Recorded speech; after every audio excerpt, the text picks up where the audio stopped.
Alright, I think we've got an old Maytag unit. Probably from like the 70s or 80s. Full load, 23 amps, locked rotor, 107 amps. That's a lot of amperage. Is that a sight glass? It's got like a knurled top. There's the compressor down at that end. Fan motor, old slab coil. And he said it is tripping the breaker currently. So we're going to take this cover off and see what it looks like. So the power comes in, down, through this 70 amp breaker box that's actually installed inside the air conditioner. Then we've got our two leads come to the contactor and then out to the compressor and the capacitors. And this is back when the capacitors were like massive. You can see there's a newer one for the fan motor.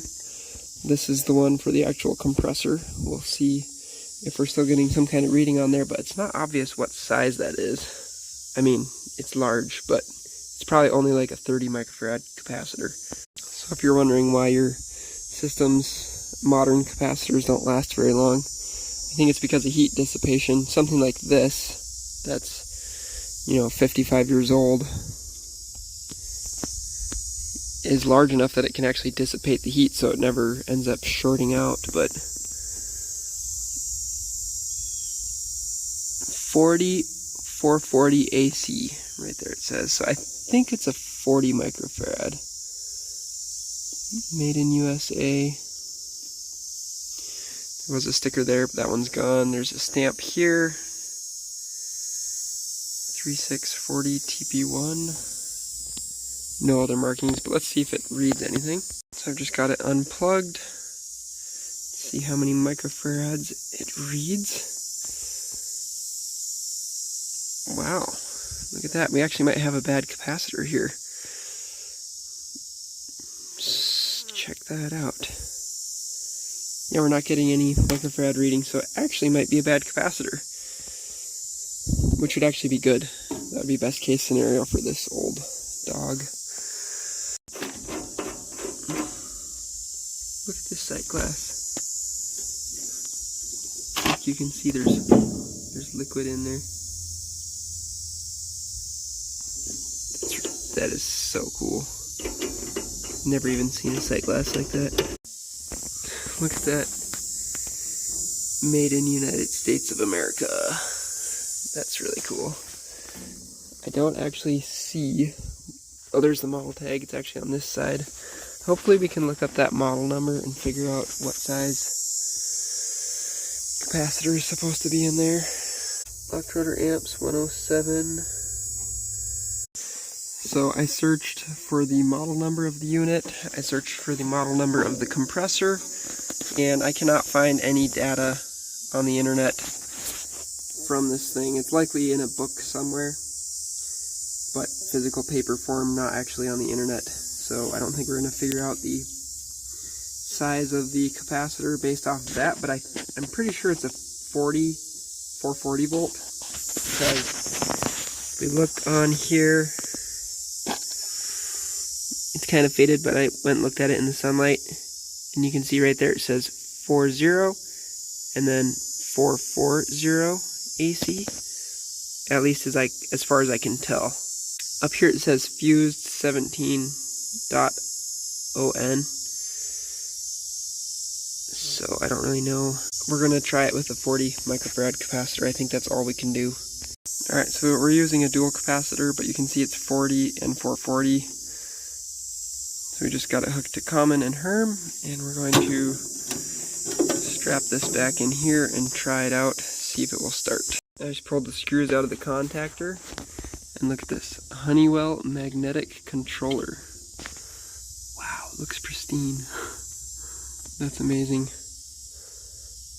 Bakelite cover. Alright, so what we're going to watch now is the amp draw. We probably should go on one of the leads that's going directly to the compressor. So I got the new capacitor in, and I'm just going to push this in. I already checked the voltage. We've got 240, so we should be good. Yeah, it started. Somehow only drawing 3 amps by checking on the wrong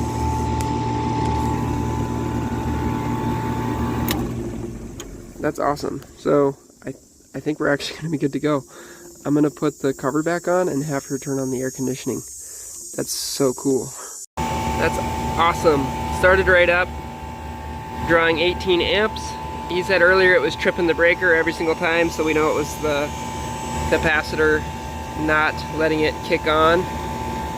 That is beautiful. Sounds reasonably smooth. Good heat in the coil. I want to look at this one more time just because it's really cool. It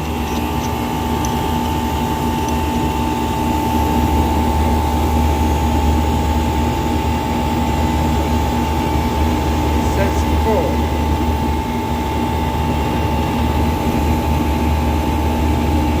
Cool. I don't really know how that sight glass works.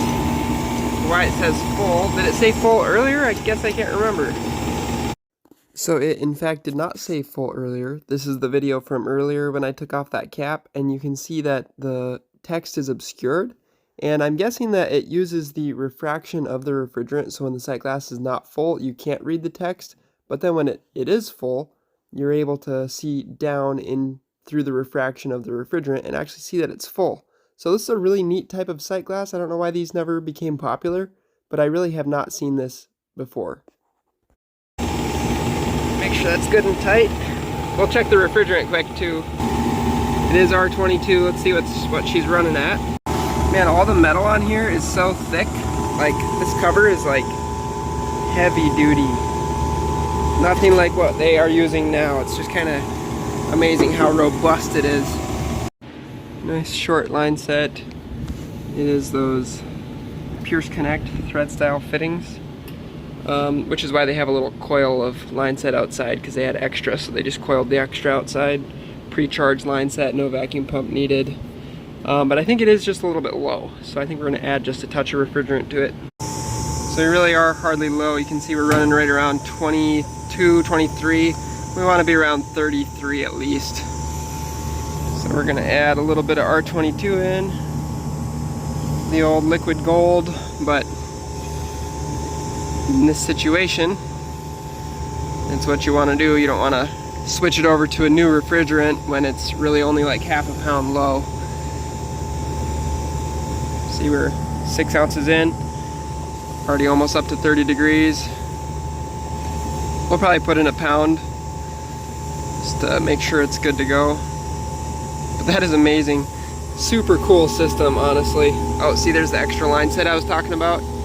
Just kind of did a little loop-de-doo, and then those other Pierce Connect fittings. And he cleaned the coil, the condensing coil on it and stuff, so I'm guessing that's why it's showing that it's low now. Previously, with the coil mostly plugged, it would have naturally pushed the refrigerant through a little bit faster, which decreases capacity and efficiency, but makes it so you can use a little bit less refrigerant. Pound 2 ounces in, we're right at 30. I guess we'll go a pound and a half. Call it good. So ended up being 2 pounds to get it up to 36 degrees. And I'm doing that actually with the air filter out to make sure it's not the air filter. But yeah, it looks good. Kicking nice heat out the front, all through it. Now the line set coming out of here it's actually still pretty much cold, which is good. We don't want it to be like super hot or anything, but wow. Yeah, looks like we're gonna be good to go. This old machine's gonna keep pumping away.